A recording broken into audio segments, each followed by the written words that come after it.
Everyone. കഴിഞ്ഞ വീഡിയോയിൽ വളരെ ഭംഗിയായി റെസിഡൻഷ്യൽ സ്റ്റാറ്റസ് കൂട്ടുകാർ അവതരിപ്പിച്ചിരുന്നു. ഇനി എടുക്കാൻ പോകുന്ന topic scope of total income or incidents of tax. And this topic includes types of incomes and who is taxable under these incomes, table showing scope of total income, and one simple problem. We already know tax is charged on total income. The computation of this total income further depends on residential status. And the main important point is total income of an assessee can't be determined without knowing his residential status. Section 5 of Income Tax Act 1961 provides scope of total income in case of person who is resident, not ordinarily resident or non-resident in India. Total income അറിയണമെങ്കിൽ calculate ചെയ്യണമെങ്കിൽ പേഴ്സന്റെ residential status അറിഞ്ഞിരിക്കണം. That is if a person is resident, not ordinary resident or non resident in India. Tax കൊടുക്കണോ കൊടുക്കാതിരിക്കണോ എന്നെല്ലാം ഈ പറഞ്ഞ 3 കാറ്റഗറിക്ക് അനുസരിച്ചാണ്. Next one, types of incomes. ഏതൊക്കെ തരം ഇൻകം ആണുള്ളതെന്നും അത് ആർക്കൊക്കെയാണ് ടാക്സബിൾ എന്ന കാര്യങ്ങളാണ് ഇനി വിശദീകരിക്കാൻ പോകുന്നത്. ഫസ്റ്റ് ടൈപ്പ് ഓഫ് ഇൻകം നമുക്ക് നോക്കാം. Received in India, whether accrued or arisen in India or outside India. Received in India means the receipt of income on the first occasion. The place of receipt shall be the place where it is received for first time. That means accrue or arisen ചെയ്തത് ഇന്ത്യയിലാവാം, outside ഇന്ത്യയിലാവാം. പക്ഷേ income receive ചെയ്യുന്നത് എവിടെയാണ്? ഇന്ത്യയിലാണ്. Income receive ചെയ്തത് ഇന്ത്യയിലാണ്, പക്ഷേ accrue ചെയ്യുന്നത് arise ചെയ്യുന്നത് എവിടെയാണ്? ഇന്ത്യയിലാവാം അല്ലെങ്കിൽ ഔട്ട്സൈഡ് ഇന്ത്യയിലാവാം. ഇനി ഈ ഇൻകം ആർക്കൊക്കെയാണ് ടാക്സബിൾ എന്ന് നോക്കാം. Resident, not ordinarily resident, non resident. അപ്പോൾ first one received in India എന്ന് പറയുകയാണെങ്കിൽ ഒന്നും നോക്കണ്ട, 3 പേർക്കും ടാക്സബിൾ ആണ്. Second one, deemed to be received in India, whether accrued or arisen in India or outside India. Deemed to be received means the income has not actually received, but it is deemed to be received under Income Tax Act. Income ശരിക്കും receive ചെയ്തിട്ടില്ല, പക്ഷേ under income tax act income receive ചെയ്തതായിട്ട് കാണിക്കുന്നു. Tax deducted at source, TDS ഇതിനൊരു ഉദാഹരണമാണ്.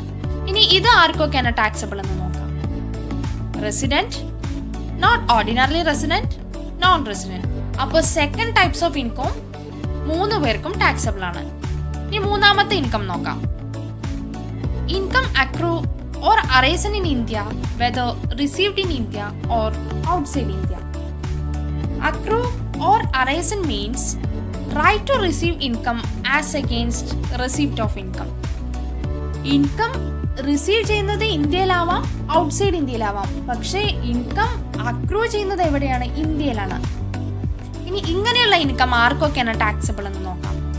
Resident, not ordinarily resident, non resident. അപ്പൊ third type of income 3 പേർക്കും taxable ആണ്. ഇനി നെക്സ്റ്റ് ഇൻകം നോക്കാം. Income deemed to be accrue or arisen in India, whether received in India or outside India. Income has not actually accrued or arisen in India, but it is deemed to be accrue or arisen under Income Tax Act. Income ശരിക്കും accrue ചെയ്തിട്ടില്ല, പക്ഷേ under income tax act income accrue ചെയ്തതായിട്ട് കാണിക്കുന്നു. ഇനി ഇത് ആർക്കൊക്കെയാണ് taxable നോക്കാം. Resident, not ordinarily resident, non resident. അപ്പോൾ ഫോർത്ത് ടൈപ്പ് ഓഫ് ഇൻകം 3 പേർക്കും ടാക്സബിൾ ആണ്. ഇനി നെക്സ്റ്റ് ഇൻകം നോക്കാം. Income received and accrued or arisen outside India from a business controlled in or a profession set up in India. ഇന്ത്യയിൽ setup ചെയ്തിട്ടുള്ള profession അല്ലെങ്കിൽ ഇന്ത്യയിൽ control ചെയ്യുന്ന ബിസിനസ്, പക്ഷേ ഇതിന്റെ ഇൻകം ഇന്ത്യയിലല്ല അക്രൂ ചെയ്യുന്നതും റിസീവ് ചെയ്യുന്നതും ഔട്ട്സൈഡ് ഇന്ത്യയിലാണ്.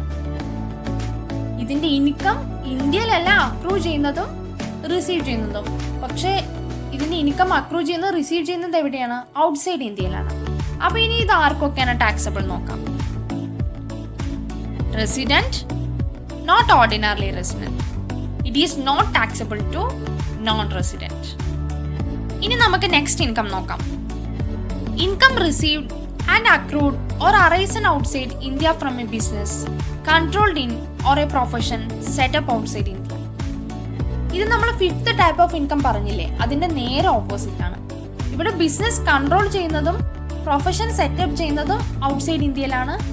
അവിടെ തന്നെയാണ് ഇൻകം അക്രൂ ചെയ്യുന്നതും റിസീവ് ചെയ്യുന്നതും. അപ്പൊ ഇനി ഇത് ആർക്കൊക്കെയാണ് ടാക്സബിൾ എന്ന് നോക്കാം. It is only taxable to resident. അപ്പൊ നോട്ട് ഓർഡിനറി റെസിഡന്റിനും നോൺ റെസിഡന്റിനും ഈ ഇൻകം ടാക്സബിൾ അല്ല. ഇനി നെക്സ്റ്റ് ഇൻകം നോക്കാം. Income received and accrued or arisen outside India from any other sources. ഇന്ത്യക്ക് പുറത്ത് മറ്റ് സോഴ്സുകളിൽ നിന്നും അക്രൂ ചെയ്യുന്നതും റിസീവ് ചെയ്യുന്നതുമായിട്ടുള്ള ഇൻകം. അപ്പോൾ ഇത് ആർക്കൊക്കെയാണ് ടാക്സബിൾ നോക്കാം. It is only taxable to resident. കാരണം ഔട്ട്സൈഡ് ഇന്ത്യയിലാണ് അക്രൂ ചെയ്യുന്നതും റിസീവ് ചെയ്യുന്നതും. സോ അത് റെസിഡന്റിന് മാത്രമാണ് ടാക്സബിൾ ആയിട്ടുണ്ടാവുക. And the last type of income, income accrued and received outside India in earlier years but later remitted to India during the previous years. മുൻപത്തെ വർഷങ്ങളിൽ ഇന്ത്യക്ക് പുറത്ത് അക്രൂ ചെയ്തതും റിസീവ് ചെയ്തതുമായിട്ടുള്ള ഇൻകം പ്രീവിയസ് ഇയറിൽ അത് ഇന്ത്യയിലേക്ക് എന്ത് ചെയ്യുന്നു, റെമിറ്റ് ചെയ്യുന്നു. ഇങ്ങനെ റെമിറ്റ് ചെയ്യുന്ന ഇൻകം ആർക്കൊക്കെയാണ് ടാക്സബിൾ എന്ന് നോക്കാം. It is non taxable to all. റെസിഡന്റിനും നോട്ട് ഓർഡിനറി റെസിഡന്റിനും നോൺ റെസിഡന്റിനും ഇത് ടാക്സബിൾ ആയി. അപ്പൊ നമ്മൾ 8 തരം ഇൻകവും അത് ആർക്കൊക്കെയാണ് ടാക്സബിൾ എന്ന് നമ്മൾ പഠിച്ചു. ഇനി ഇത് കുറച്ചുകൂടി വ്യക്തമായിട്ട് നമുക്കൊരു ടേബിളിലൂടെ മനസ്സിലാക്കാം. നോക്കുക, ആദ്യത്തെ 4 ഇൻകവും 3 പേർക്കും ടാക്സബിൾ ആണ്. ദാറ്റ് ഈസ് റെസിഡന്റിനും നോട്ട് ഓർഡിനറി റെസിഡന്റിനും നോൺ റെസിഡന്റിനും ടാക്സബിൾ ആണ്. Received in India, deemed to be received in India, income accruing or arising in India, income deemed to be accrue or arising in India. ഇത് ഓർത്തു വയ്ക്കാൻ വളരെ എളുപ്പമാണ്. ഈ അക്രൂ ചെയ്തതും അറൈസ് ചെയ്തതും ഔട്ട്സൈഡ് ഇന്ത്യയിലാണ്, പക്ഷെ റിസീവ് ചെയ്തത് ഇന്ത്യയിലാണ്. റിസീവ്ഡ് ഇൻ ഇന്ത്യ പറഞ്ഞ ഒന്നും നോക്കണ്ട, 3 പേർക്കും ടാക്സബിൾ ആണ്. റിസീവ്ഡ് ചെയ്തിരിക്കുന്നത് ഇന്ത്യയിലോ ഔട്ട്സൈഡ് ഇന്ത്യയിലാണ്, പക്ഷെ ഇൻകം അക്രൂ ചെയ്തതോ അറൈസൺ ചെയ്തതോ ഇന്ത്യയിലാണ് എന്ന് പറയുകയാണെങ്കിൽ ഒന്നും നോക്കണ്ട, 3 പേർക്കും ടാക്സബിൾ ആണ്. ഇനി ഫിഫ്ത്ത് ടൈപ്പ് ഓഫ് ഇൻകം നോക്കുക. അത് റെസിഡന്റിനും നോട്ട് ഓർഡിനറി റെസിഡന്റിനും മാത്രമാണ് ടാക്സബിൾ. കാരണം എന്താ, ഇൻകം റിസീവ് ചെയ്തത് ഔട്ട്സൈഡ് ഇന്ത്യയിലാണ്, പക്ഷെ ഈ ബിസിനസ് കൺട്രോൾ ചെയ്യുന്നത് എവിടെയാണ്, ഇന്ത്യയിലാണ്. അതുകൊണ്ടാണ് ഇവർക്ക് 2 പേർക്കും ടാക്സബിൾ ആയത്. ഇനി 6th വൺ നോക്കുക. റെസിഡന്റിന് മാത്രമാണ് ടാക്സബിൾ. കാരണം ഇൻകം റിസീവ് ചെയ്യുന്നതും ഔട്ട്സൈഡിലാണ്, ഈ ബിസിനസ്സും എവിടെ തന്നെയാണ്, ഔട്ട്സൈഡിലാണ്. അതുകൊണ്ട് റെസിഡന്റിന് മാത്രം ടാക്സബിൾ. ഇനി 7th വൺ നോക്കുക. 7th വണ്ണും റെസിഡന്റിനാണ് ടാക്സബിൾ. കാരണം ഔട്ട്സൈഡ് ഇന്ത്യയിൽ നിന്ന് മറ്റ് സോഴ്സുകളിൽ നിന്ന് റിസീവ് ചെയ്യുന്ന ഇൻകമാണ്. അതുകൊണ്ട് റെസിഡന്റിന് മാത്രം ടാക്സബിൾ ആണ്. ഇനി 8th വൺ നോക്കുക. ഏർലിയർ ഇയേഴ്സിലെ ഇൻകം പ്രീവിയസ് ഇയറിലേക്ക് റെമിറ്റ് ചെയ്യുന്നു. അതുകൊണ്ട് 3 പേർക്കും ടാക്സബിൾ അല്ല. 8 തരം ഇൻകം നമ്മൾ പഠിച്ചു. ഇനി നമുക്കൊരു സിമ്പിൾ പ്രോബ്ലം ചെയ്ത് നോക്കാം. ക്വസ്റ്റ്യനോടൊപ്പം തന്നെ നമുക്ക് ആൻസറും ഡിസ്കസ് ചെയ്തു പോകാം. Question: Athira has the following incomes for the financial year 2020-21. First one, income from house property situated in London ₹40,000. ഇവിടെ നോക്കുക, source of income outside India ആണ്. അതുകൊണ്ട് ഈ 40,000 റെസിഡന്റിന് മാത്രമാണ് taxable. Second one, income from salary received in India for services rented in London ₹28,000. ലണ്ടനിൽ rented ചെയ്തിട്ടുള്ള services, പക്ഷേ ഇതിന്റെ സാലറി എവിടെയാണ് റിസീവ് ചെയ്തിരിക്കുന്നത്, ഇന്ത്യയിലാണ്. റിസീവ്ഡ് ഇൻ ഇന്ത്യ എന്ന് പറഞ്ഞത് കൊണ്ട് 3 പേർക്കും 28,000 ടാക്സബിൾ ആണ്. Third one, profit from business in London control from India ₹1,20,000.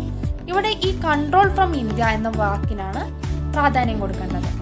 Control ചെയ്തത് ഇന്ത്യയിലായതുകൊണ്ട് റെസിഡന്റിനും നോട്ട് ഓർഡിനറി റെസിഡന്റിനും ഈ ₹1,20,000 എന്താണ്, ടാക്സബിൾ ആണ്.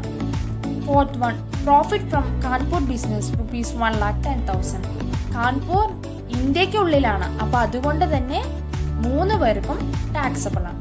Fifth one, agriculture income in India ₹10,000. Agriculture income exempted income ആണ്, അതുകൊണ്ട് 3 പേർക്കും ടാക്സബിൾ ആണ്.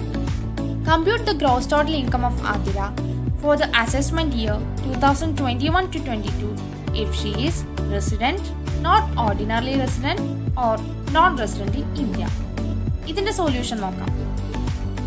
ഇതുപോലെ ഒരു ബോക്സ് ഒക്കെ വരച്ചിട്ടാണ് ഇത് ചെയ്യേണ്ടത്. അപ്പോൾ ഹെഡിങ് കൊടുക്കുക, computation of gross total income of Athira for the assessment year 2021 to 22. 4 column കൊടുക്കുക. ഫസ്റ്റ് വണ്ണിൽ ഇൻകം, സെക്കൻഡ് വണ്ണിൽ റെസിഡൻറ്റ്, തേർഡ് വണ്ണിൽ നോട്ട് ഓർഡിനറി റെസിഡൻറ്റ്, ഫോർത്ത് വണ്ണിൽ നോൺ റെസിഡൻറ്റ്. ഇൻകത്തിൻ്റെ താഴെയൊക്കെ പെർട്ടിക്കുലേഴ്സ് ചെയ്ത. അപ്പോൾ നോക്കുക, income from house property situated in London. Source of income outside ഇന്ത്യയിലായതുകൊണ്ട് റെസിഡൻറ്റിന് മാത്രം 40,000 taxable. Second from income from salary received in India, ഇന്ത്യയിൽ റിസീവ് ചെയ്തതുകൊണ്ട് 3 പേർക്കും 28,000 ടാക്സബിൾ. തേർഡ് വൺ, ലണ്ടനിൽ ബിസിനസ്സിന് കിട്ടിയ പ്രോഫിറ്റ്, പക്ഷെ അത് കൺട്രോൾ ചെയ്തത് എവിടെയാണ്? ഇന്ത്യയിലാണ്. അതുകൊണ്ട് റെസിഡൻറ്റിനും നോട്ട് ഓർഡിനറി റെസിഡൻറ്റിനും 1,20,000 ടാക്സബിൾ. കാൺപൂരിലെ ബിസിനസ്സിന് കിട്ടിയ പ്രോഫിറ്റ് അത് 3 പേർക്കും ടാക്സബിൾ ആണ്. അഗ്രികൾച്ചർ ഇൻകം എക്സംപ്റ്റഡ് ആണ്, അതുകൊണ്ട് 3 പേർക്കും ടാക്സബിൾ ഇല്ല. സോ ഗ്രോസ് ടോട്ടൽ ഇൻകം റെസിഡൻറ്റിന് 2,98,000, നോട്ട് ഓർഡിനറി റെസിഡൻറ്റിന് 2,58,000, നോൺ റെസിഡൻറ്റിന് 1,38,000. അടുത്ത വീഡിയോയിൽ ഞങ്ങൾ ഉടനെ തന്നെ എത്തുന്നതാണ്. Thank you. Have a nice day.